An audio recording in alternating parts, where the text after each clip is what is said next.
and welcome back to not so sunny Snetterton. There's been a bit of a change in the weather, but so far, well, it's not raining at the moment. It has, but I think we're all right. We have round 10 of the GT Cup Championship for you. The pit stop race is coming up in about 10 minutes' time. First of all, though, here are your race 1 highlights with Mark Werrell. In the sprint race earlier on today, Sam Neary would lead the pack up towards Ritchie's corner, and from 4th on the grid, the Brabham BT62 of Paul Bailey would end up in 2nd. Contact in the early stages, Andy Roby would head into retirement. Alex Stevenson would get going again, but would fall to the tail end of the field.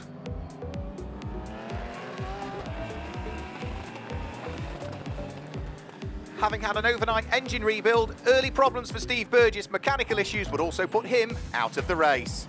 John Dillon was under pressure from Lucky Kira. Small mistake at Williams. Through would go Lucky to take up an overall podium spot and then start to challenge Paul Bailey for 2nd place, diving up the inside of the Brabham as they went in towards Murray's.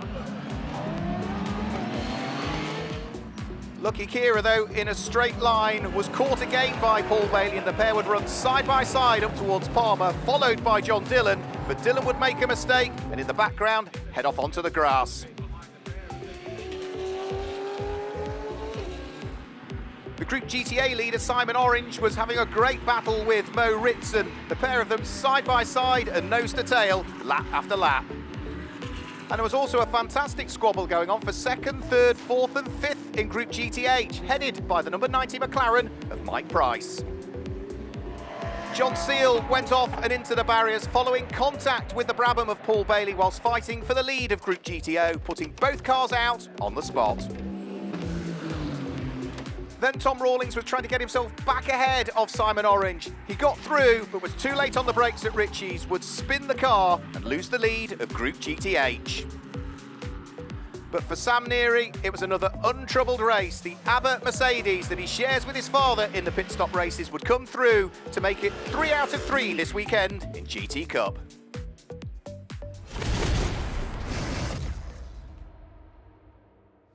Thanks for that, Mark. Well, the cars are now starting to leave the garages and head out onto the track.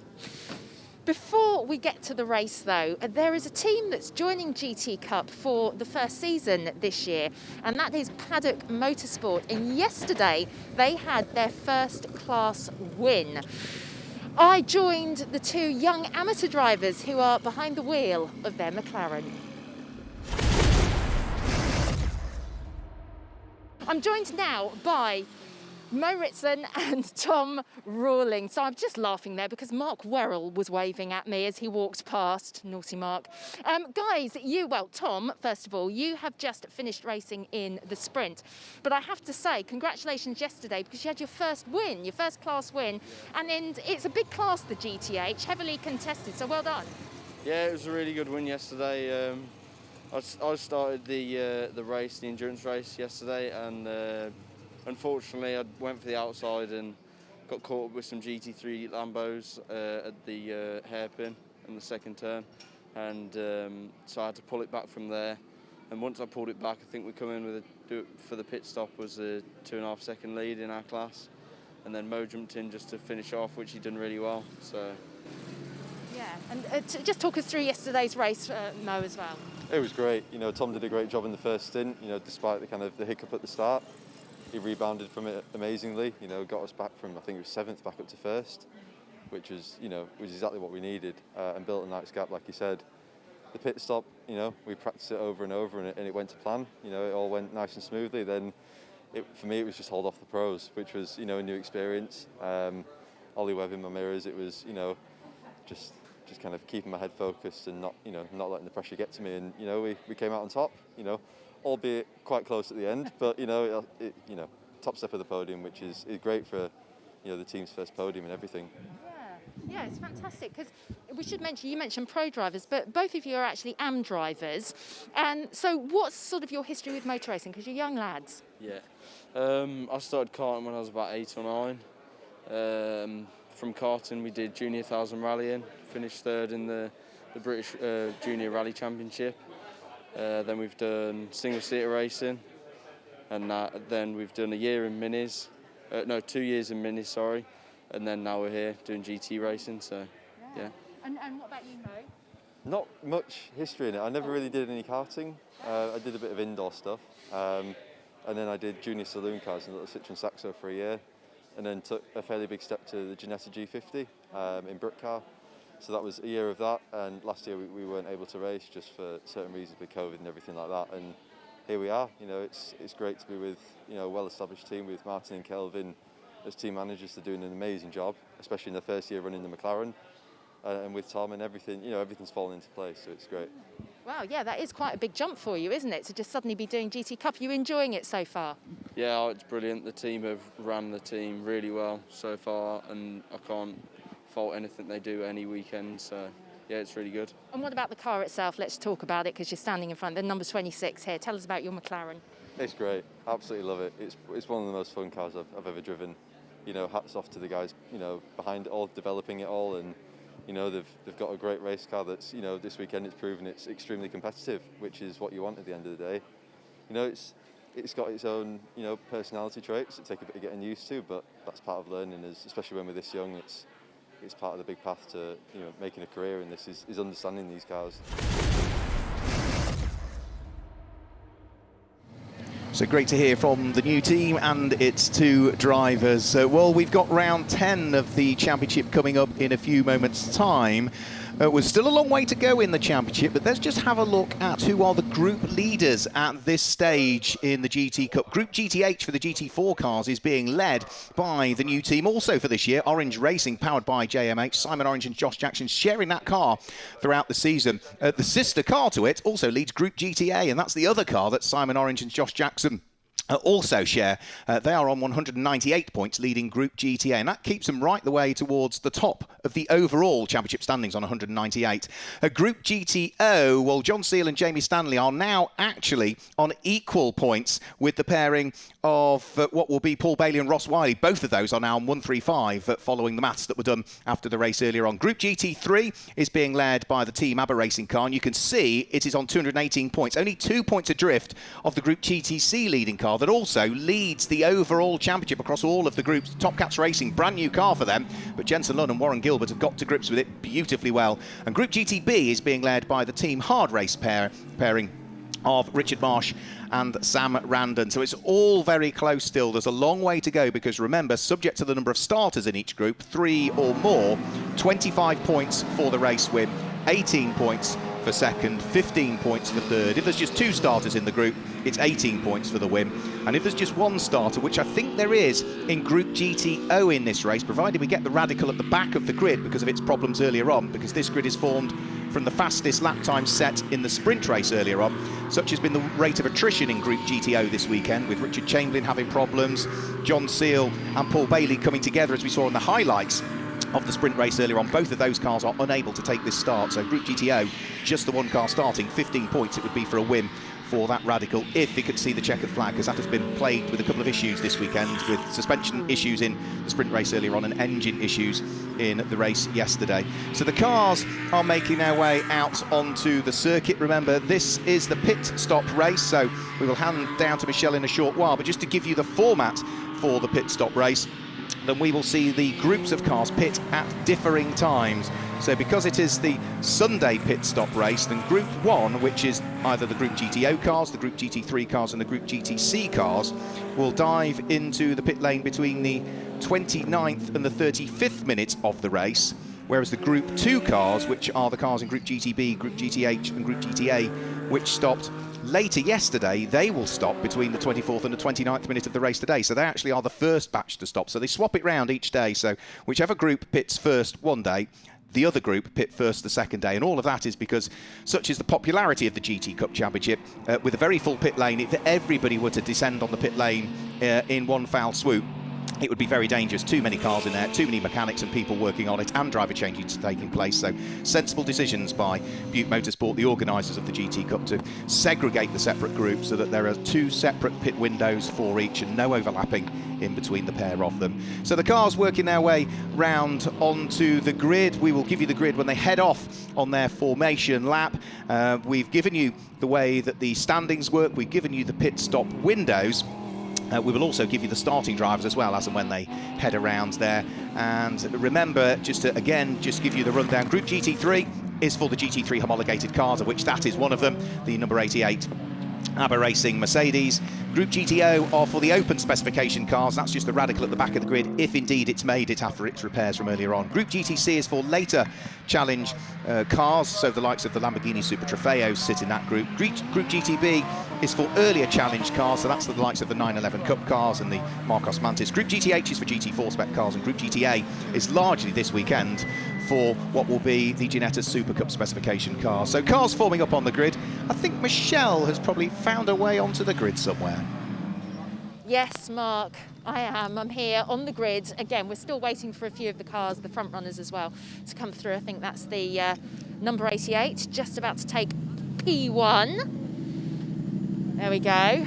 Richard Neary in the driving seat for the first part of this pit stop race. I'm actually just waiting for car number 9 to come through because there was quite an interesting, I think you alluded to it just a moment ago actually, Mark, that they finished, this is the Lamborghini, that they finished 27th. It was Warren Gilbert and Jensen Lunn. Yeah. Finished 27th.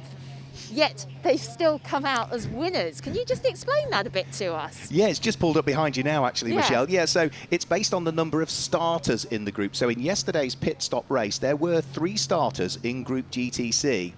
Now, Warren Gilbert and Jensen Lunn at the wheel of that number 9 car were leading the championship overall, but they had problems in that race. But their problems allowed them to drop through the order. They finished in 27th, but they did finish, whereas the other 2 cars in Group GTC were non-finishers. So even though we would largely see that Lamborghini inside the top 10 of the race overall, and it was a lowly finish for 27th, because 3 cars had started in the group and they were the only ones to take the checkered flag, they still scored the maximum championship points. And that's very fortunate because, Michelle, that's kept them in the lead of the overall championship as well. Yeah, absolutely. It's the interesting thing that can happen here at the GT Cup. Well, they've taken their I think they're in P5, aren't they? Yes. Yeah, they're P5, and I've just had a look, and I believe it is Jensen Lunn who is driving first this time round, and then it will be Warren Gilbert who takes over from him once it's come in to the pit lane.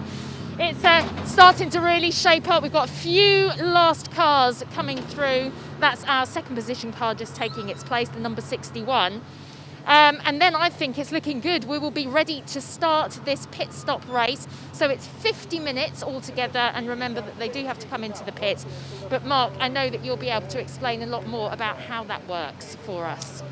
Thanks, Michelle. Yeah, so the grid is ever filling up with this enormous variety of cars. I think I counted up 10 different marques represented on the grid with, for instance, Mercedes and Lamborghini on the front row of the grid. We've got a Nissan on row number 2. Don't forget we've got the Aston Martins and the Porsches that are in there as well, Ginettas, McLarens, and even the Marcos cars as well. So it's real variety as ever in the GT Cup Championship, and that's without things like BMWs that we've seen in it in the past, and even this season BMW. So enormous variety all the way from the very front to the very back of the grid across the 6 different groups that we have got. So yeah, as I mentioned, pit stop window will mean that the cars in the lesser powered classes, so Group GTB, Group GTH and Group GTA, will stop between the 29th and the 35th minute of the race. Between the 24th and the 29th minute of the race, and those in Group 1, which is for the higher powered cars, Group GTO, Group GT3, Group GTC, will pit between the 29th and the 35th minute of this race. A little bit of final advice being given by Sam Neary to Father Richard, who not only compete in this championship, also compete in the GT Cup. Sam also going over to feel the tyre temperature on the Lamborghini that sits on the outside of the front row of the grid. So just a quick feel of the tyres. They do have ovens out the back of the pit garages, and those ovens are largely powered by sort of propane gas, or it can be diesel or some sort of liquid fuel that they use, and it's a tyre rack that then has a cover over it, and they pop the tyres, the brand new tyres or the used tyres that have been re-prepared again, into those thermally efficient racks with the cover over them. And what that does is it does preheat the tyre and of course the wheel rim to a degree, so when those tyres get bolted on, in the case of some of the teams, they are not stone cold. They do have a reasonable amount of temperature. Of course, You then do the out lap to form up on the grid, and some of that temperature dissipates, so there's still a huge chunk of work to be done as they will head off onto the formation lap that will take place very soon indeed.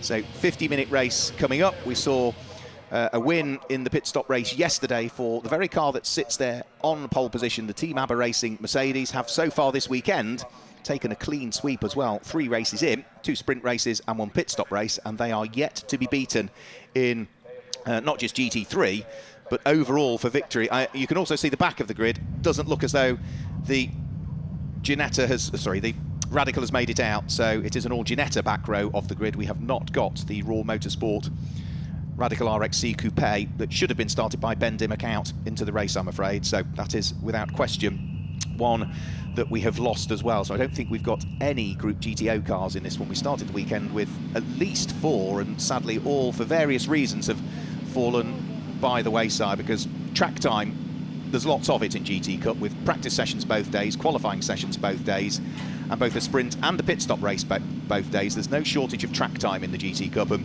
unfortunately, for some of them, it's just been a little bit too much. Such has been the fantastic close racing that we've had. It's caused damage for some following incidents and mechanical woes for others. So off they go on their formation lap then. Let's guide you through the grid and the way they line up, and give you the starting drivers for this final race of the weekend. Pole position goes the way of Team ABBA Racing. Richard Neary will start, and alongside it is John Dillon. Row 2 of the grid is Lucky Kira and Will Tregerth, and Graham Tilley. The third row of the grid will see the car of Jensen Lund line up alongside Mike Brown, and it is Chris Kemp, and the starting car will be started by David Frankland on row number 4. Row 5 of the grid is going to be the car of Fraser Smart that will start on row 5, and alongside is Nick Phelps, with the next row of the grid being row 6. The number 34 car will be started by Richard Marsh, and alongside is Mo Ritson. On to row 7 of the grid.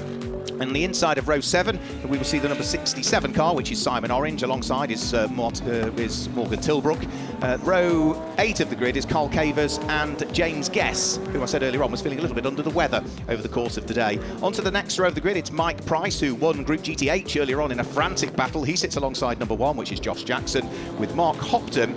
And alongside is the number 3 car, which will be started by Steve Glynn in this race, according to Top Cats Racing. The next row of the grid will see David Holloway line up alongside Seb Melrose. The 12th row of the grid, car number 44, scheduled to be started by Steve Ruston alongside the number 23 car, which has got Ian Campbell safely on board for part 1 of the race. Chris Murphy will line up on the inside of row 13, and alongside him is James Townsend, with row 14 being Rob Myers, and the number 17 car will be started by Patrick Collins. And then we move on to the final few rows of the grid. Car number 212 will be started by Chris Hart on the inside of row 15. Alongside is Alex Stevenson. Andy Roby lines up as the next of the cars towards the tail end of the field in 31st position on the grid. And that's the way that the grid lines up for this one. So looking forward to seeing how all of these cars get on. Andy Roby at the tail end of the field. Sam and Richard Neary hoping for good things in this one. Richard Neary on board at the sharp end of the field, and they are on their final formation lap. Thankfully, the short rain shower that we had, which caused 2 formation laps for some of the supporting races, I don't think will be the case for this one, because it certainly looks dry out there now, and I think there's no question everybody is going to be on the Control Pirelli slick tyre, because if you started on a wet, the tarmac is just too dry at the moment. Warm ambient temperature has dried the tarmac out. The difficulty will be, if you see any cars on the grass, it still might be rather wet on the grass, so they'll just need to be careful and make sure that they try and stay within the confines of the circuit. So we're about to get our final GT Cup Championship race of the weekend underway. It is a Mercedes and a Lamborghini front row of the grid. It's a Lamborghini and a Nissan second row of the grid. Both of those 2 rows of that grid being GT3 spec cars. The first non-GT3 spec car that we have on the grid is going to be the number 9 Lamborghini, that is a Group GTC car that sits there in 5th position. So the cars heading up towards the start-finish line. Round 10 of the 2021 GT Cup Championship. Red lights are on the gantry. The red lights flash out now, and away we go up towards Richie's for the first time. It looks as though Richard Neary has just about got his nose ahead of John Dillon, who slots through into 2nd place. Lucky Kira's 3rd, Graham Tilley 4th. Mike Brown in the Ultimate Speed Aston Martin was looking to try and work his way through. There's a car on the grass on the inside of Richie's. That looked like one of the Veluga Motorsport cars of Carl Cavers. he gathered it up, and it was also a very sideways moment for Patrick Collins at the wheel of his Orange Racing powered by JMH Ginetta as he went through Ritchie's corner. But I think everybody has certainly, albeit with the odd little squabble and skirmish here and there, made it through. And as ever, there will be some great battles in the early stages of this one as everybody sticks their elbows out and tries to make sure that they hold on to their position and try and perhaps pick a few up along the way as well. There is Steve Glynn, I was told that was going to be starting that car at the back of the grid. And also you can see at the back of the grid Alex Stevenson in the number 6 Ginetta, which was tipped into that spin and had problems in the race earlier on. Now out of Williams, they'll be starting to sprint their way down the Bentley Straight before too much longer. John Dillon is in second place, Lucky Kira in third, Graham Tilley in fourth. It's going to be the championship leading car of Jensen Lund that sits there in fifth place. Now there is the number 34 car, that is ex-British touring car driver, also spent a bit of time racing in the British GT Championship did Richard Marsh at the wheel of the number 34 Porsche, as they all start to propel themselves down the Bentley Straight on this first lap of the race. And when they work their way down towards the bottom of the straight, they'll be in towards Brundle and then in towards Nelson. So through Coram will come our race leader. John Dillon tried to stick with Richard Neary. Remember, the pro drivers cannot start this race, so we have three different categorisations. We have the sporting drivers, we have the sporting pros, and then we have the pro drivers. Now, a sporting pro can only start one of the two pit stop races over the weekend. The pro driver cannot start any of the pit stop races over the weekend, so they always go into the car second once the pit stop window opens. And remember, it is a staggered pit stop window as well, so the slower cars will pit first in the slowest of the three groups, and the cars in the fastest of the three groups will be in second into the pit area. That's Morgan Tilbrook, so problems for the Enduro Motorsport Mercedes. Looks as though he might be heading in towards retirement, I'm afraid. He was involved in a great fight in Group GTH earlier on, but it looks as though it's going to be an early retirement for him. Everybody picking their way safely through the Wilson hairpin, all the Group GTH cars with the Group GTA Ginettas amongst them. But for our race leader, Richard Neary, end of the first lap, he was 1.3, almost 1.4 seconds up the road. He's just turning his way through Oggies, whilst the rest of the field are still starting to head onto the braking area at Agostini, and that includes the cars that are fighting at the sharp end of Group GTH. It was the number 26 McLaren that was leading Group GTH, Mo Ritson in the early stages, and a bit like the sprint race that we saw earlier on, it's bottled up behind the number 67 Ginetta of Simon Orange. So that is Simon Orange leading Group GTA in the Ginetta, trying to work his way past David Franklin's Porsche, and I think he might have done it, you know, so I think Ginetta might go through and ahead there of that all-red Porsche. Not sure all is well for the Top Cats Racing Marcos Mantis. It is struggling to a degree, I think. And down towards the bottom of the Bentley Straight, this is Nick Phelps trying to squeeze his way through and past the Ultimate Speed Aston Martin. Got the job done. Mike Brown loses one place. He's now got Fraser Smart in the number 41 Lamborghini queuing up behind him. So Group GTB Porsche, Group GT3 Aston Martin, Group GTC Lamborghinis behind, of which they are both of those Lamborghinis both run by Stanbridge Motorsport. So Fraser Smart under attack for the number 96 car, which will be started by Chris Kemp, because he will be handing over to a pro driver. Whereas for the car ahead, the 41, either Fraser Smart or James Simons could start, because they're both classed as sporting drivers, and the team therefore declare which one of the two are starting the race. So down the stroke they'll come. Can the more powerful Lambos get through? No. So it's still Porsche from Aston Martin, from Lamborghini, from them Lamborghini. Chris Kemp trying to get an overlap on the sister car there as well. But Nick Phelps doing a really good job. Runs a little bit wide there. Oh, and Chris Kemp came barrelling up the inside of Mike Brown. Contact with the Aston Martin, which then spins in sympathy. But I don't think all is well with the number 96 car, following what looked like heavy contact, actually. Just must have missed his braking point, or didn't quite get the braking right there, and clattered into the side of the Aston Martin, which I'm sure is going to, very sadly, probably put both cars out. You can see Chris Kemp is limping his way back into the pit lane. Mike Brown finally gets going at the wheel of the Aston, but I think both of them will be destined for the pit lane. Repairs might be able to be affected, but it's certainly going to have huge impact on where they're going to finish this race, I'm afraid to say. So staying well and truly out of harm's way is Chris Kemp. And that was rather lucky, really, because Fraser Smart at the wheel of the 41 could have got involved in that as well. He'd just lost the place to his sister car before the problems ensued. Yellow flags down in towards Brundle and Nelson suggests that there's been an issue down there as well. Into the pit lane has come the number 3, Marcos Mantis. I did say it didn't look as though all was going to plan for that Marcos Mantis, so it does look as though that is heading into the pit lane. And I think actually we've gone safety car. Yes, we have. Yep. So safety car boards are out, and that is going to bunch the field up once more. So just as Richard Neary was looking to try and get away, then that is going to bunch the field up.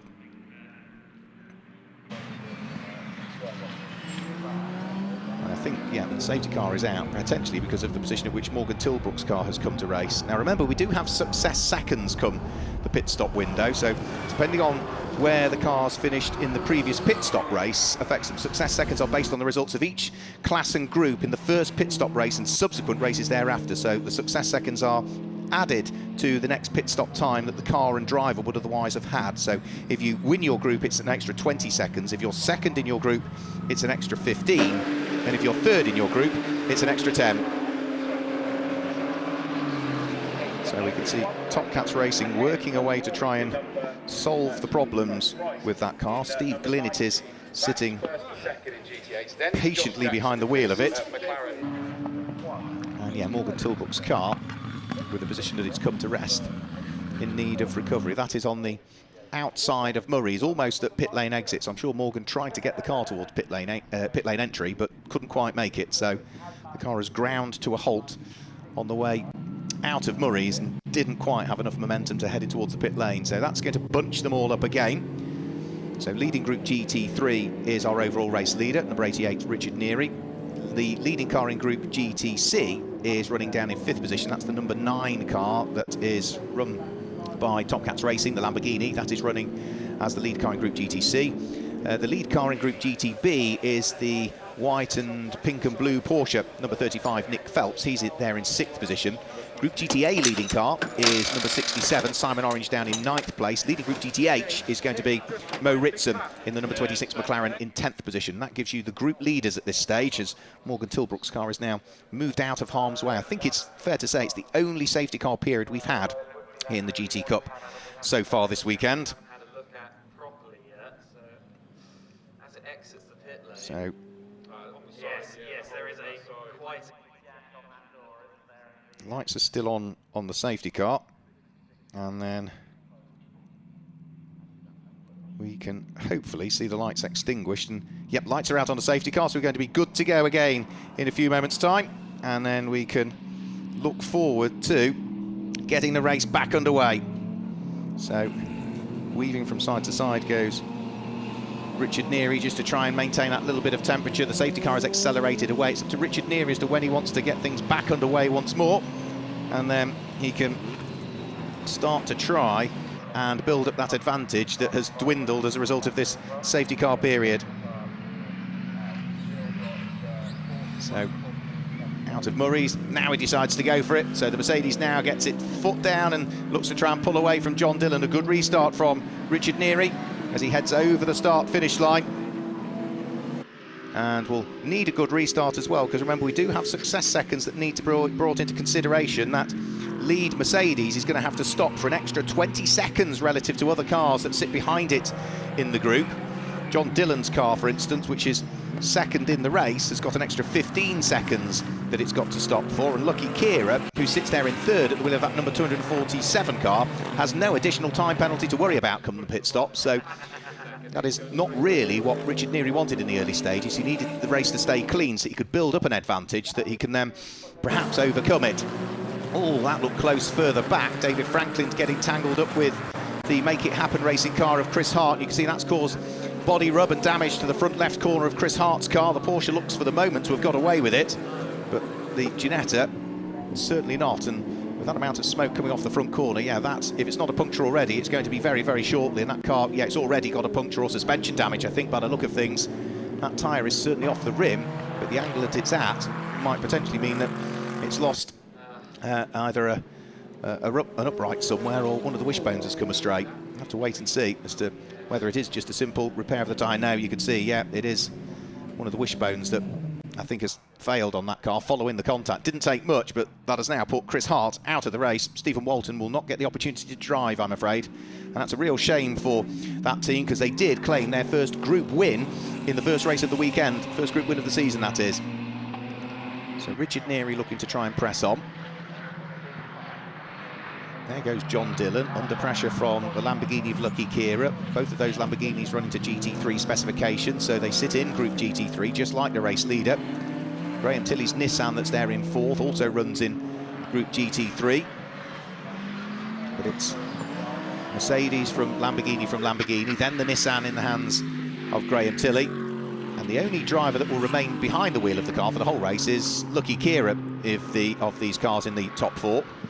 So Richard Neary will give way to Sam Neary. John Dillon will give way in the number 61 Lamborghini to pro driver Phil Quaife. Lucky's on board for the whole race, and Graham Tilley is going to hand over to Will Tregurtha. And as for that number 4 car of Graham Tilley, when he gives way to Will Tregurtha, that car will have to remain stationary for an extra 10 seconds in the pit lane. So Lucky Kira is going to leapfrog all of these cars, but of course the cars that he's going to leapfrog are all going to have pros behind the wheel for part 2 of the race, so he's going to have to keep driving his socks off if he wants to put himself in a strong position for part 2 of the race. And at the moment, yeah, 3rd overall, not a bad performance, but when you've got the pros jumping on board for part 2, they are going to catch him. 38 minutes of the race still to go, so it's a while away yet before the pit window opens. Another 12 minutes before we see the first of the 2 pit windows open. First pit window will be for the Group GTB, Group GTH and Group GTA cars, and that is when we get to the point where there are 26 minutes of the race remaining. Down towards the bottom of the Bentley straight goes the squabble for 2nd and 3rd place between the 2 Lamborghinis. Looks as though Graham Tilley is just falling away from them a shade more now. So we'll have to wait and see as to whether Graham Tilley can work his way back on towards the coattails of those particular cars. Group GTH battle. Now this is going to be 2nd and 3rd in Group GTH. Yeah, Mike Price, again, it's a bit like the race that we saw earlier on. The number 90 car of Mike Price is 11th overall, but 2nd in Group GTH. Right behind him is the number 1 machine in the hands of the champion from last year, Josh Jackson. And then good to see that the Feathers Motorsport Aston Martin in the hands of James Guess is not far off that, as James has had some sort of stomach upset from overnight and in towards this morning, has been continually trying to keep himself hydrated. It felt rather rotten when I spoke to him this morning, and qualified last, which, yeah, isn't what you would expect James Guest to do, but clearly now he's feeling a little bit better and is now 13th in this race, but more importantly 4th in Group GTH.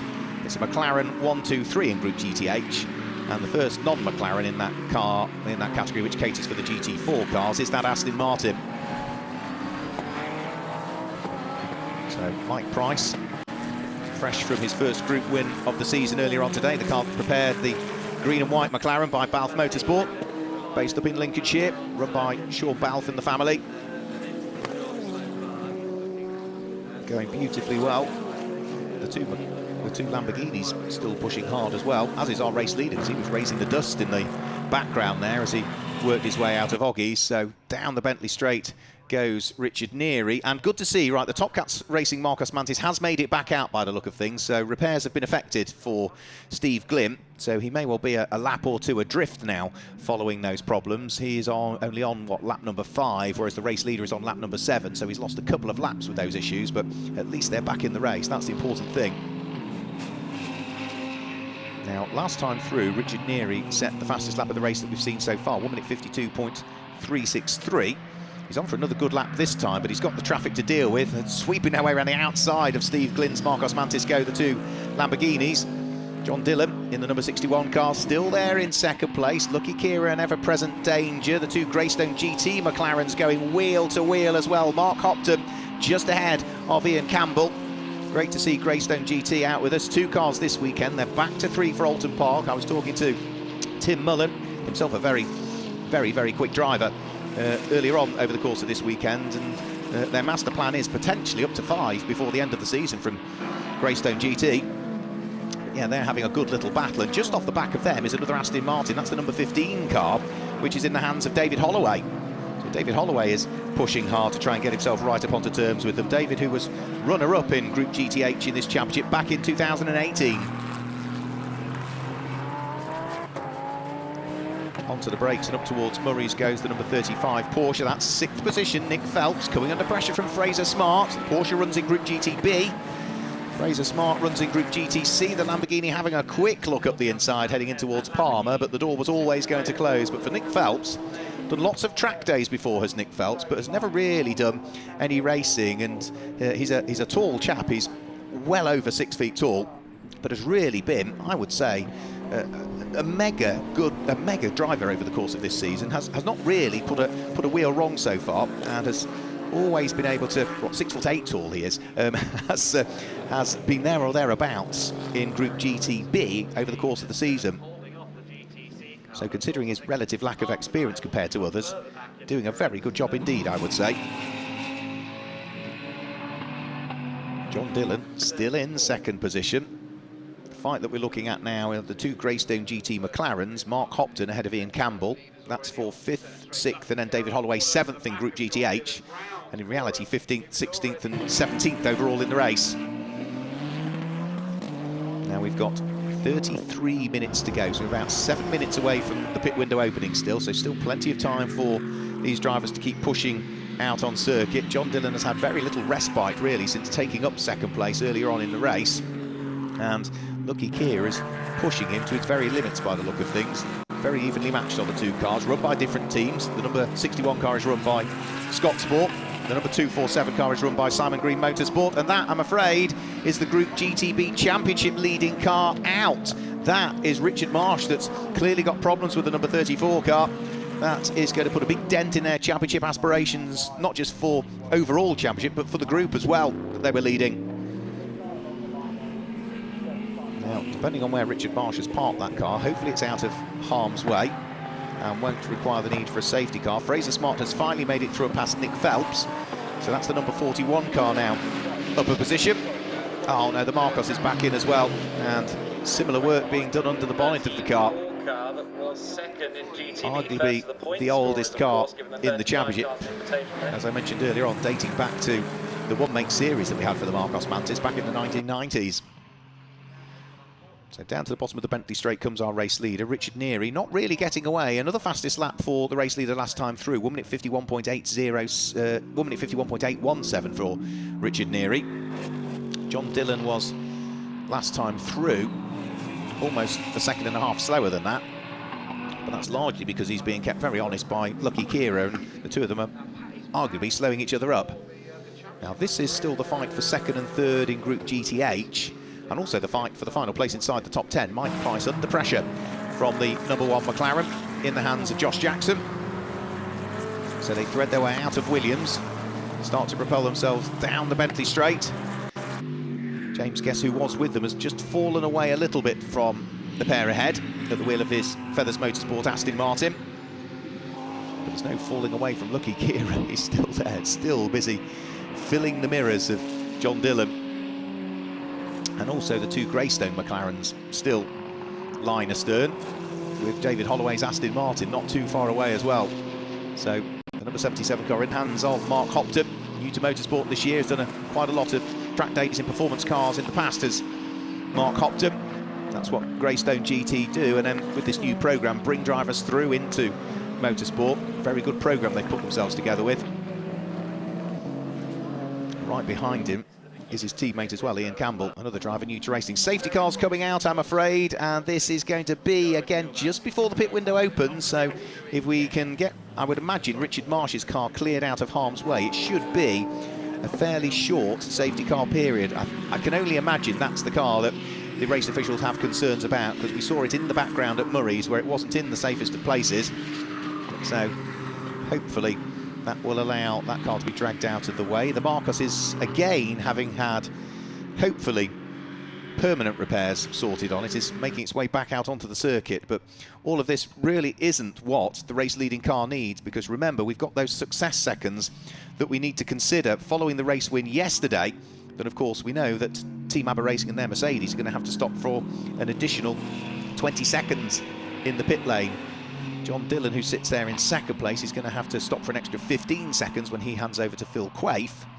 And in GT3, the car that was third yesterday, Graham Tilley in the Nissan, is going to have to stop for an extra 10 seconds in this race. And all of that is to try and stop any one single car being dominant. And the 88 has been very dominant so far this weekend.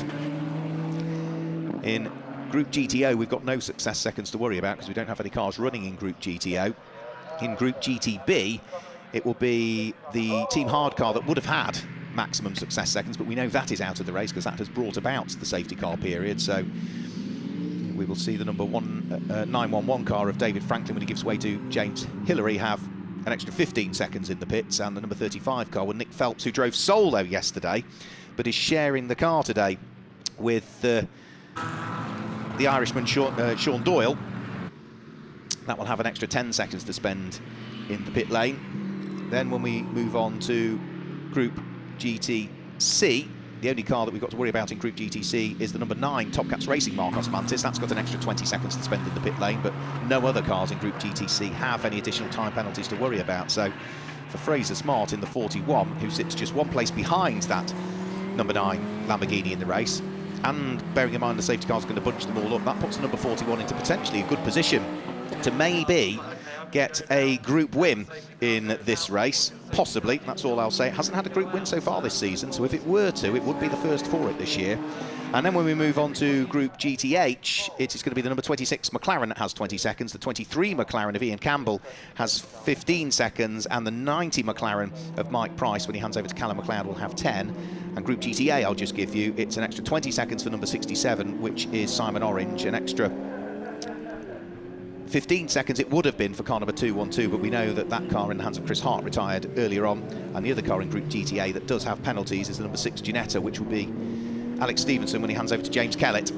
So those are your success seconds. They will have an extra 10, by the way, because they were third in yesterday's race. So that's the way the success seconds work. And of course, if the race stays green all of the way, you can build up an advantage in part 1 of the race to try and overcome it in part 2. But now with 2 safety car periods before the pit window has opened, then there's no opportunity to do that.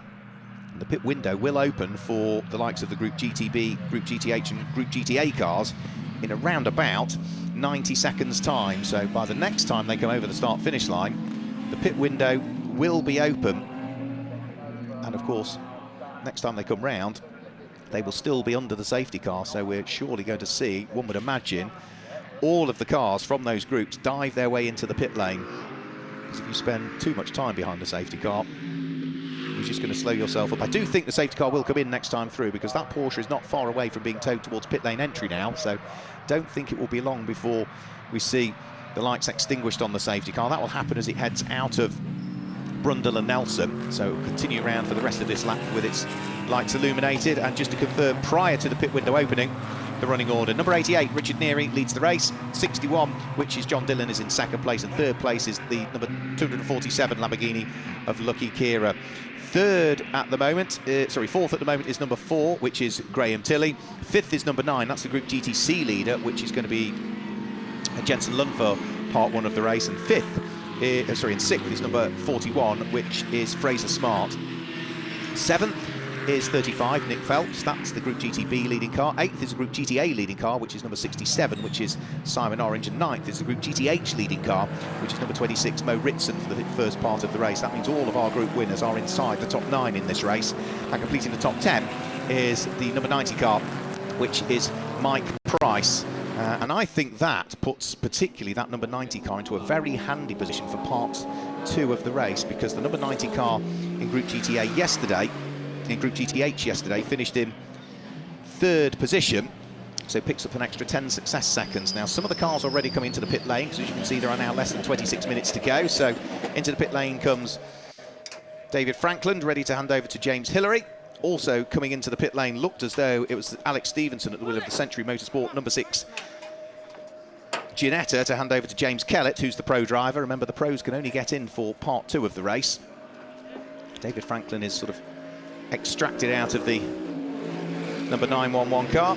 In will jump James Kellett. They'll have to get the seat belts on, make sure the seat belts are over the hands device as well. Then on will go the steering wheel. They will fire it up into life and then wait for the time period to click through before they start to release that car down the pit lane. And all of this is being done whilst Safety car is still out there currently. We should have maybe just this lap, I think, behind the safety car, and then we should be good to go. The safety car has not as yet picked up the race leader, though, has it? It is the car in 5th position that is behind the safety car. So it is not the race leader at this stage.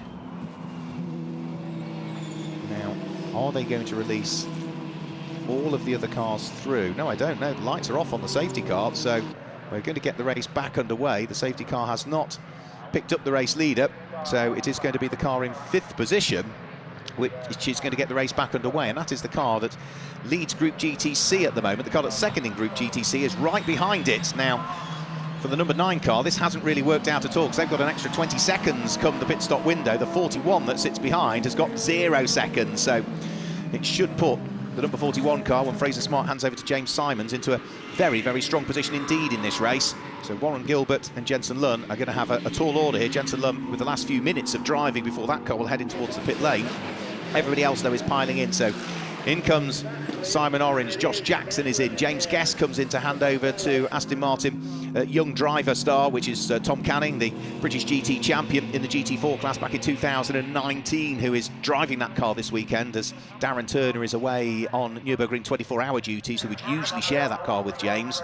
Remember, all the cars at the front, though, can't pit as yet, so if you're in Group GTO, Group GT3 or Group GTC, you can't pit. There's an off for Andy Roby, who has thankfully avoided contact with the barriers. Should get his car pointing in the right direction and head away once more. But over the start-finish line comes now what is the leader in the race. Richard Neary leading the race. John Dillon in 2nd position. Another couple of minutes before these cars can head in towards the pit lane, because their pit window doesn't open until we get to the 21 minutes to go mark.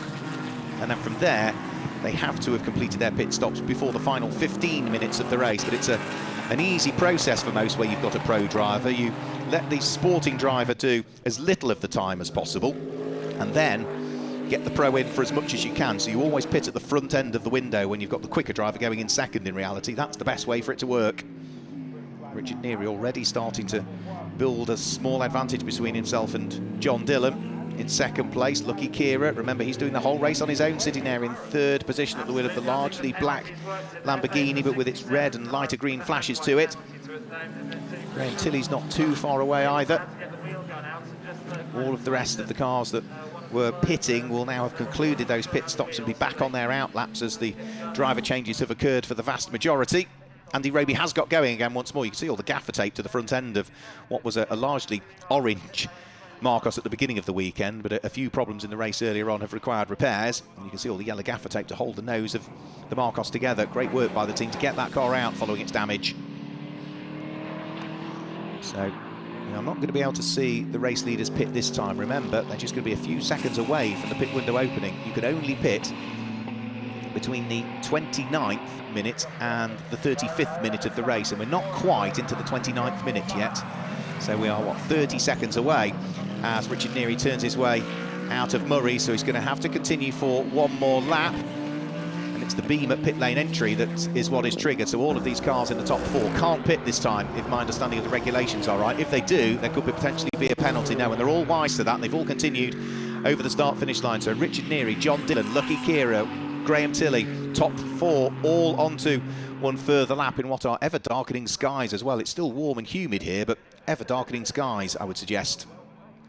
Pit window is now open for the other classes. Oh, contact there was there. There's a little puff of smoke by the look of things, and I think that was going to be Ian Duggan that almost made contact with Callum McLeod there, and that has pitched the Fox Motorsport Ginetta into the grass, and hopefully will recover. Looks as though he was just firing up and getting going again. That would have been full position as well. They are in different groups, but that would have been for 13th and 14th places. There's the number 10 car, which for today has been taken over. We saw different drivers in that yesterday. It was Freddie Flintoff and Chris Harris, the 2 Top Gear presenters that were having a one-off outing in the GT Cup yesterday. It is Seb Mulrose, Formula Ford star from Scotland, that's taken over that car today. And where is Seb at the moment? He is running car number 10 in 10th position, actually. So 10th place, and he has picked up the lead of Group GTA through the pit stops.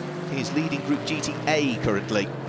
I do think he is one of the cars that, has pitted, would have had very little success seconds because he is a new entrant, so he would have picked up a very small amount of success seconds. I think 4 seconds it would have been, something like that, as a new entrant in Group GTA.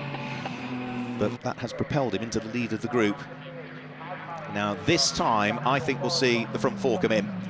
And I also think we'll see the Group GTC leading number 9 Lamborghini come in. So Richard Neary is going to carry on. No, into the pit lane comes the race leader. So Richard Neary dives for the pit lane. And I suspect he won't be the only one in Group GT3 heading in towards the pit lane. So number 88 Mercedes comes to a halt. In comes John Dillon to hand over to Phil Quaife. In comes Lucky Kira, he will remain behind the wheel. In comes Graham Tilley's Nissan to ready to hand over to former British GT champion in the GT4 class, Will Tregurtha. And this is the second batch of pit stops that are taking place now. Remember, the cars in Group GTO, Group GT3 and Group GTC in day 2 of racing are those that are second to pit in yesterday's race. They were the first of the batches to pit. Now, Tom Canning has taken over the Feathers Motorsport Aston Martin. That is being hounded around the circuit by Seb Melrose. As we say, has been a bit of a star up in Scotland in Formula Ford over the course of the years, and is pushing as hard as he possibly can at the wheel of that number 10 car. He's, what, 23 years of age, comes from Bath to Seb, and was the runner-up in the Scottish Formula Ford Championship 2 years consecutively, 2017-2018. James Kellett diving around the outside of Ian Duggan's Fox Motorsport Ginetta. Now, where is that going to put the number 6 car? James Kellett gained 2 positions on his first lap behind the wheel of the number 6 car, and he's gained another 4 on that lap, so he's going well, fair to say. Pit stops now completed. Back out of the pit lane goes Sam Neary, but remember, Lucky Kira is going to be first out of the pits because he had no additional time penalties to worry about. So, as a result of no extra success seconds, Lucky Kira should have picked up the lead of the race now. And for second place, it is going to be, I think, Sam Neary that's there in second place. This is the car of James Hillary, taken over by him from David Franklin. Yeah, there goes Richard Neary, Sam Neary in second position. Will Tregurtha in the Nissan now is going to be up into third position, but Lucky Kira now knows that he's got the pro drivers that are going to be bearing down on him over the course of the remainder of this race, 17 minutes. So he's got to try and push as hard as he can. Now that car, that looks like a slowish pit stop, is it? Or is it only just come in? That is going to be Fraser Smart handing over to James Simons, the F3 Cup racer. But for Jensen Lunt, for Lucky Kira, traffic to deal with. Just threading his way at Oggies past Andy Roby's Marcos Mantis, up towards Williams. Lock brakes from Andy Roby, so hard is he trying. In the slightly second-hand looking at the front now, Marcos Mantis. And then now thread their way all the way down to the bottom of the Bentley Straight. Lucky Kira will be able to just see what's going on in the background. A flash of the lights for Sam Neary, just forewarning James Hillary at the wheel of the Group GTB Porsche that he's on his way. Is he going to be able to get through Brundle and Nelson? No, he's going to have to wait until the exit of the corner and then try and work his way past the Porsche. And Will Tregurtha is going to flash his lights in the Nissan as well and make sure that he dives through. So the fight for second and third is on. Mercedes ahead of Nissan. They were both leapfrogged by the Lamborghini in the pit lane, which I thought would happen with these success seconds that Lucky Kira was not having to carry. 20 seconds additional pit stop it was for the Mercedes. It was an extra 10 seconds additional pit stop for that number 4 Nissan. And they both now have the pro drivers behind the wheel, so they should, no disrespect to Lucky Kira, be able to catch Lucky Kira on pure pace. Now Sam Neary has got Will Tregurtha trying to sweep his way around the outside at Richie's corner. That's a brave move. They are still side by side. Great driving from both. And again, heading in towards the hairpin, Sam Neary has the inside line towards the Wilson hairpin, so should for the moment be able to hang on to it. Gets cleanly off the corner. Mercedes ahead of Nissan for second and third, and this might be absolutely what Lucky Kira needs now. If these two squabble for second and third, they'll slow each other up, and therefore their rate of close to the coattails of the race-leading Lamborghini might just allow Lucky Kira to maybe enjoy a bit more of an advantage than otherwise he has. He's got 5 3/4 seconds lead at the moment, but there's several lapped cars between himself and this number 88 Mercedes, which is now going to have to work its way past Andy Roby's Marcos. Decisive move made. Will Tregurtha just hesitant for a split second just to make sure that Andy Roby had seen him.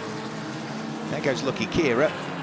And here comes the Mercedes and the Nissan, so there's now just one back marker between the pair of them. Don't rule out the fact that Phil Quaife is on board the number 61 Lamborghini now. He's not that far away either. And you can see just how much work is going to have to be done by all of these cars over the course of the next lap or so. Lots of traffic, all having their own individual battles to try and weave their way through. Out of Brundle, out of Nelson, up towards the bomb hole. Ultragertha at the wheel of that TechServe UK supported Nissan. Nice and easy to spot. Metallic burgundy colour with the two Dayglow stripes right the way down the centre. Lucky Kira trying to slice his way through the traffic as effectively as he possibly can. Now this is the car that leads Group GTB at the moment, the number 35 Porsche leads Group GTB. Right behind it is the Group GTH leading car, and that is Josh Jackson, but he's under pressure from Adam Carroll. Adam Carroll has been a multiple champion. He holds the outright lap record at Brands Hatch when from his A1 GP days. He is an A1 GP champion, a pro driver, absolutely, and I think he's going to take up the lead of the group potentially there. Simon Orange in the 67 Ginetta trying to stay out of the way as the Group GT3 front runners try and place a lap on him. Through has gone Sam Neary, through has gone Wiltragertha. The next car that Wiltragertha needs to deal with is Top Rawlings at the wheel of his McLaren. They slice their way through that, but you can see flashing of the lights continually just to forewarn the slower cars that you're approaching. The back markers will also receive the blue flags from the ever-efficient Snetterton marshals. You can see over to the right there the wave blue flag, which again just lets the back markers know that quicker cars are approaching. And certainly for Sam Neary, he can't afford to be compromised here. He's got a race to think about. He knows he can't afford to be hesitant through the back markers, but equally he also can't afford to trip over them. Sam Neary heading up towards Bradley Ellis is the next of those.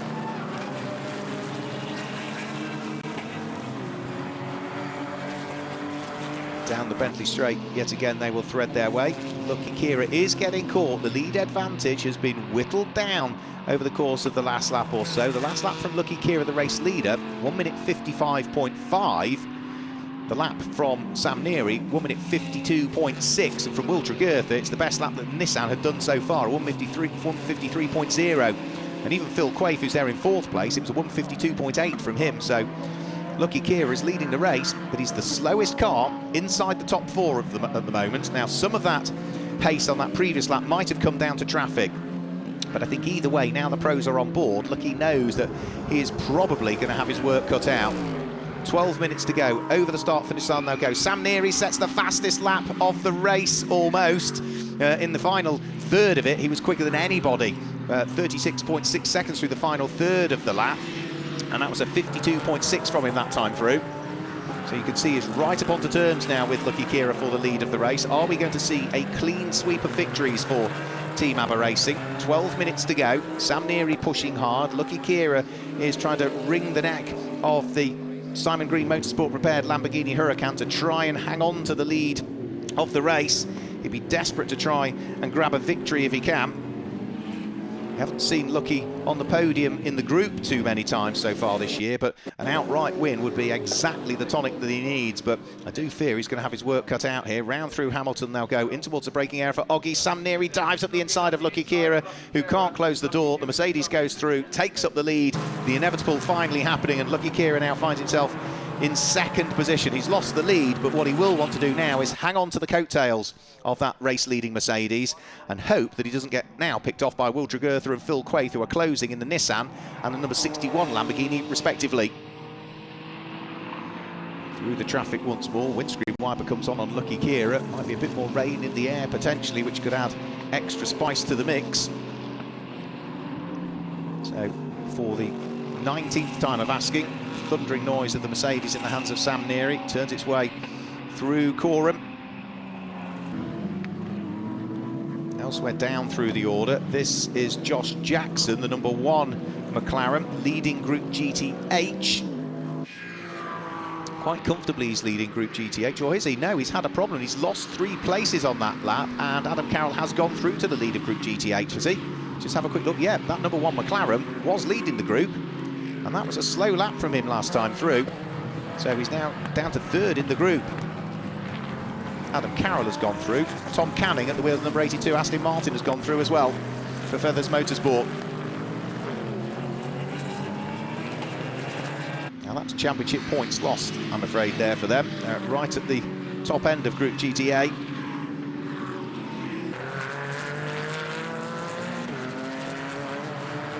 Now, this car here is Tom Rawlings, running way down through the order.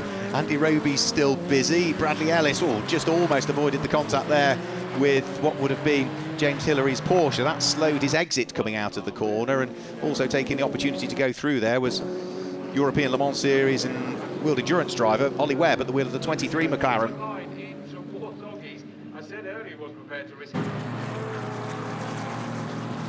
And no matter where you look, it is a busy track, isn't it? Lucky Kira under pressure from Phil Quaife, who's already got past Will Tregeartha at the wheel of the 61 Lamborghini. So that is Phil Quaife, who was fourth at the start of this lap. I think he's going to be up to second by the time they get down towards the bottom of the Bentley Straight, is he? He's being squeezed by Will Tregeartha.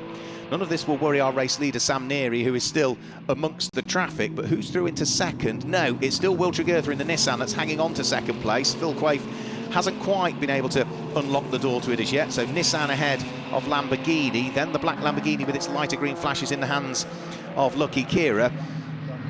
But every single lap is compromised by traffic. You have to just accept the fact that in a multi-class formula, you have to lose a bit of time at some parts of the circuit and then work your way past at others, and that's exactly what Sam Neary is doing now, trying to get a toe off Mike Brown's Ultimate Speed Aston Martin, who is in 7th place, and at the moment is the last of the cars that remains on the lead lap. Through he goes, yep, so now off the lead lap goes Mike Brown, but as soon as our race leader gets past one car, there's another one to deal with, and that's James Simon's number 41 Lamborghini, and that leads Group GTC, so that's the 6th place car he's just gone by as well now. I did say I thought the race would come to the number 41 car from Stanbridge Motorsport, that largely blue and silver and lighter green Lamborghini leading its group. The number 9 car, though, isn't that far behind it, I don't think. Yeah, let's just have a quick look. Yeah, there's not a lot to choose between them. So there goes the number 61 Lamborghini. The Nissan is behind it, then the McLaren, and then the next of the Lamborghinis. So those two Lamborghinis in that shot are potentially going to be fighting for the lead of Group GTC before too much longer. And Warren Gilbert gained 3 places on the previous lap. His lap time in the number 9 Lamborghini, 1 minute 56.5. For James Simons, it was a 1 minute 58.6, so substantively slower. Again, some of that, without question, will be down to traffic. So finally, I think, for Sam Neary, there is a clear lap here. So he's been able to pull away from the huge amount of traffic that he's been fighting his way through since he got behind the wheel of that car. Phil Quaife finally managing to get through and ahead of Will Tregeartha. So it's Mercedes from Lamborghini from Nissan, first, second and third at the moment. Phil Quaife, though, having to deal with a car that he wants to put a lap on, but it's not particularly a slow car because it's a GT3 Aston Martin in the hands of Mike Brown. Mike has already gone off the lead lap. Nice to see Ultimate Speed back out again. He's going to wait until the exit of the corner. Of course, then he'll try and get his foot down because he doesn't want to lose time, and Phil Quaife will need to sit behind him, get a bit of a toe and try and pick him off potentially as they head up towards Ritchie's corner. So blue flags waving. Mike Brown will be aware that these are race-leading cars working his way through and past. Doesn't make it easy for them to go through, though. Understandably so. Phil Quaife goes through, exit of the corner. Will Tregeartha goes through. So the battle for second and third potentially back on again. Fourth is Lucky Kira, falling away, having been caught by the pro drivers. Fifth is the Group GTB leading car, the Porsche that's now in the hands of Sean Doyle. Other leaders that we got: in 7th place, the number 77 McLaren of Adam Carroll. In 8th place, number 41 Lamborghini in the hands of James Smart, but getting caught all of the time by the next of the Lamborghinis behind, which is Warren Gilbert, who, having made up 4 places on one lap, has made up 2 on the next, and I think is less than, a 1/10 of a second behind when they started this lap, so we'll try and watch out for that one. The number 41 Lamborghini under pressure from the number 9 Lamborghini. So 5.5 minutes of the race just under to go in this race. Up towards the braking area for Agostini, we can see some of the cars running in Group GTB. Now there is the number 9 Lamborghini. Let's just have a quick look. Has he been able to get through and past already the 41 car of James Simons? No, here comes James Simons, number 41 Lamborghini here, heading down the straight. Lucky Kira is going to sneak through and past. Is he at the wheel of the 4th place car? No, not quite. So here's the meat in the sandwich here. Group GTC Lamborghini, the number 41 car, about to be lapped by Lucky Kira. Once the black Lambo goes through, the next two behind are fighting for the lead of the group. So James Simons under huge pressure from Warren Gilbert. And remember, Warren Gilbert wants to pick up the lead of the group. And that number 9 Lamborghini also leads the overall championship standings. They were lucky yesterday when they had problems and finished in 27th place, but because of problems for the likes of the number 91 Lamborghini and the number 96, which was long out of this race, they still claim maximum points. So are they going to be able to add another group win to the tally, or might we see the number 41 Lamborghini for the first time this year claim a group win in Group GTC? Well, they're absolutely together now, 4 minutes of the race to go. It's going to be intriguing last 3 or 4 laps potentially. We did have a new fastest lap of the race last time through. Sam Neary popped in a 1:50.875 at the wheel of the race leading number 88 Mercedes, so he's not slowed his pace at all, leading by almost, as you can see on your screens there, 7.5 seconds from Phil Quaife, with Will Tregurtha, Lucky Kira, Sean Doyle, Mike Brown, Adam Carroll, James Simons, Warren Gilbert and Tom Canning completing the top 10. So onto the Bentley Straight will come our race leader once more, having been so busy in traffic for so many laps. Look, there's nobody around him now, in stark contrast to what was going on a few laps ago. Sam Neary continuing to lead. For the lead of Group GTC, they are still together. James Simons is not giving up his aspirations, but Warren Gilbert might try and unlock the door here, heading up towards Williams. No, can't quite go through. Key corner this as well, got to get cleanly off Williams, and it looks so Warren Gilbert has got a really good run coming out of Williams, and now he's going to challenge to try and take the place away. This is going to be for 8th and 9th places overall. James Simons on the right of your screen. Warren Gilbert's going to have to brave it around the outside of Brundle to get the inside for Nelson, and he's going to make it stick. He picks up the place and takes the lead of Group GTC. Fantastic stuff for the car that leads the group, and potentially is going to leave Snetterton leading the overall championship as well. Remember, that's a brand new car to Warren Gilbert and the owner of the car, Jensen Lund, for this season. Top Cats Racing have run Lamborghinis in the past, but that was a Gallardo, an entirely different car to the Lamborghini Huracan Super Trofeo that they run now. So having lost the lead of the group, James Simons, there's not a great deal he can do about it now. Just under a couple of minutes to go. Lucky Kira still sitting there in 4th position. GT3 cars lead the top 4 places at the moment. GTB car in 5th, GTH car in 7th, GTC car in 8th. Those are your group leaders, and the leading car in Group GTA, just to give you, it is down in 14th at the moment. It's still the number 10 Ginetta in the hands of Scottish Formula Ford racer Seb Melrose.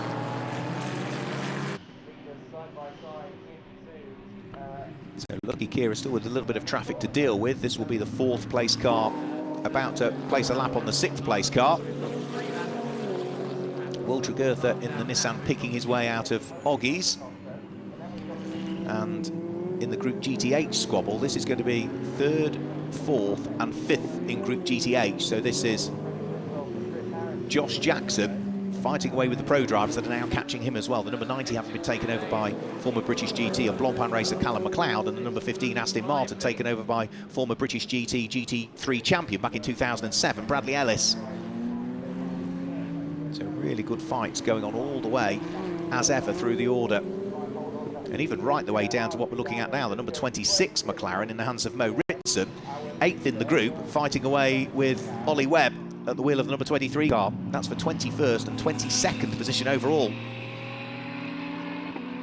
So down towards the bottom of the Bentley Straight, McLaren, then Aston Martin, followed by James Kellett's Ginetta. Now, has he gone through and taken the place away from Melrose? Yes, he has. That was for a change of the lead of Group GTA. James Kellett picks up the position from Seb Melrose, who's all over the grass on the way out of Brundle.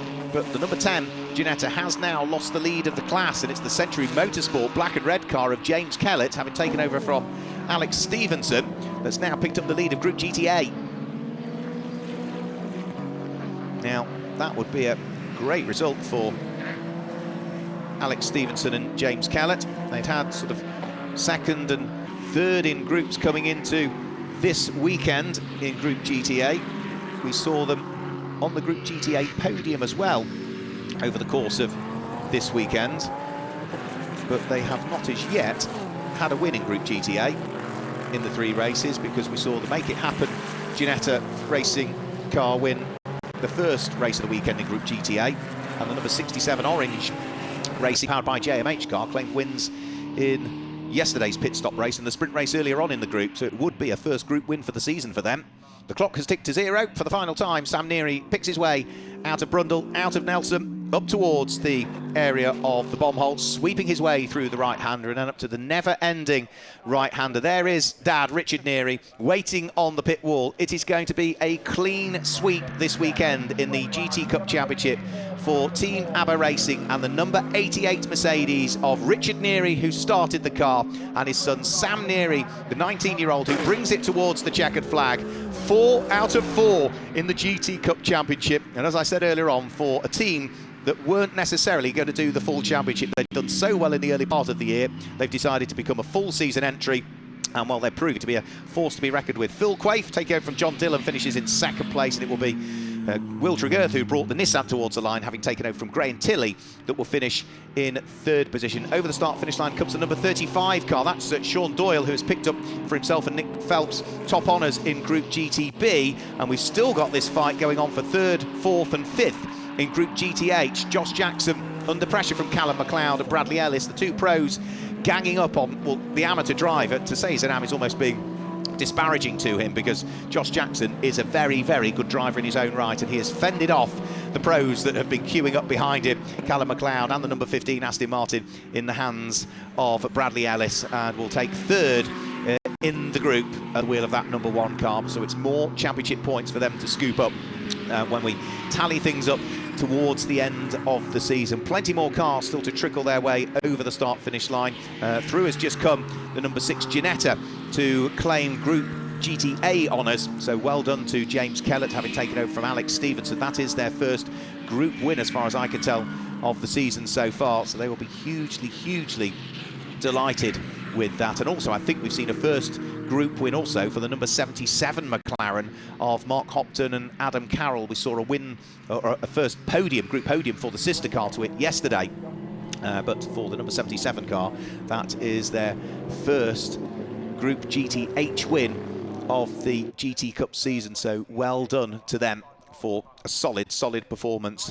So that is it for GT Cup. We've still got, of course, some results to bring you, which we'll bring you very shortly indeed. We'll also be hearing from Michelle about what's going on for the remainder of the 2021 championship season in GT Cup. But what a perfect weekend for that car there. Flashing its lights, Sam Neary, as he works his way back in towards the pit lane area.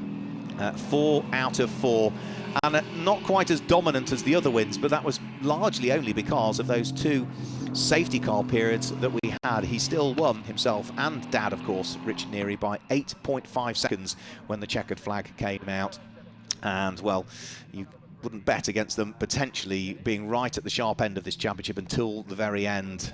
I think mathematically they won't have taken the lead of the championship, but it's going to be very close indeed, because of course we did see the number 9 Lamborghini of Jensen Lum and Warren Gilbert, who brought it towards the checkered flag, finally taking up the first place in Group GTC, so they will have also scored maximum points. So the number 88 Mercedes and the number 9 McLaren will be leading their respective groups, Group GT3 and Group GTC, but for the overall championship there's literally going to be points between the pair of them when we head towards the next rounds.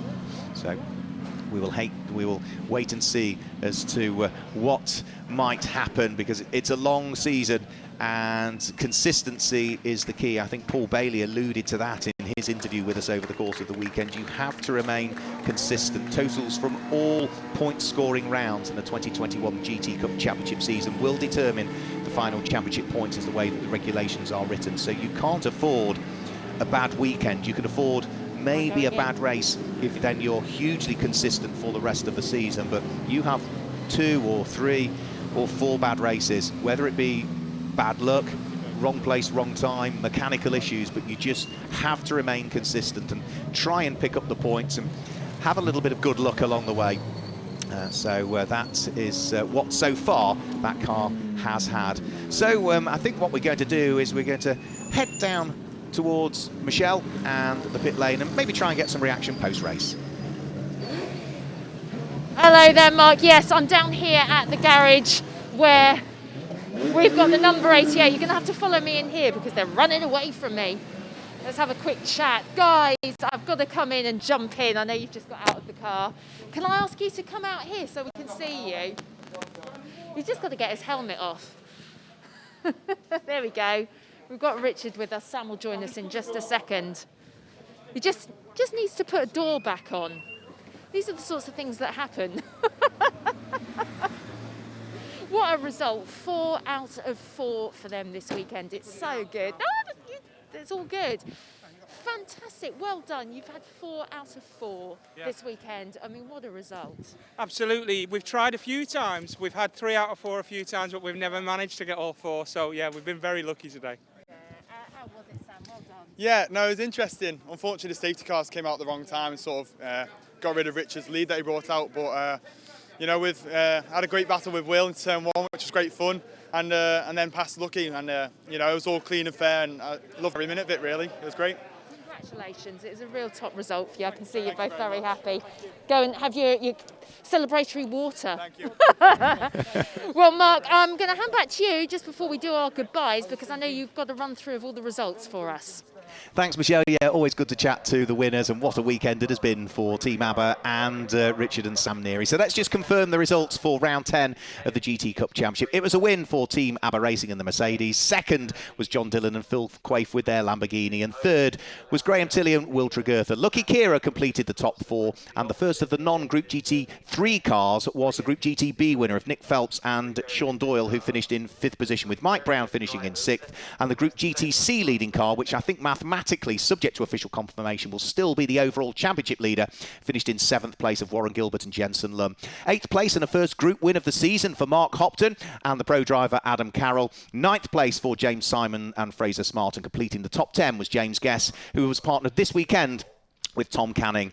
In Group GTH, we saw the number 1 car of what will be Josh Jackson finishing 11th place. 12th place went the way of Mike Price and Callum McLeod, and 13th was David Holloway and Bradley Ellis. 14th, and the Group GTA win for, I think, the first time this season, went the way of Alex Stevenson and James Kellett. It was Carl Cavers and Lewis Plato in 15th, head of Self Melrose. Then Rob Myers and Charlie Hollings, followed by Simon Orange in 18th place. 19th was David Franklin and James Hillary, and completing the top 20 was Andy Roby. Just outside of the top 20 was Ian Campbell and Ollie Webb, followed by Mo Ritson and Tom Rawlings. And then it was the Team Orange, powered by JMH number 17 Ginetta, that finished in 23rd position, ahead of the Fox Motorsport pairing of Ian Duggan and James Townsend. Chris Murphy was 25th, ahead of Charlotte Gilbert and Steve Glynn. And I think from 27th onward, with Team Hard and Make It Happen and Stanbridge Motorsport and Signature RV stroke Paddock Motorsport, all the rest of those, including the Enduro Motorsport pairing of Morgan Tilbrook and Marcus Clutton, were sadly all retirements over the course of that final race of the weekend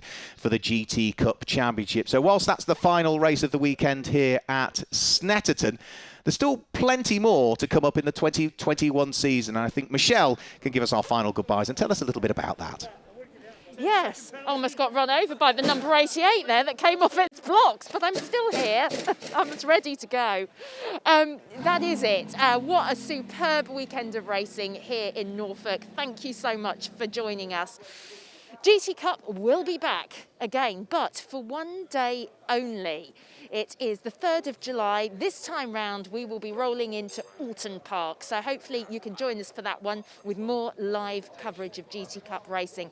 In the meantime, don't forget, do check out all our social media channels, GT Cup. You can find us on there. Check out all the highlights from the weekend and all the past races as well, don't forget. But we'll see you in about a month's time in Alton Park. Take care. Goodbye.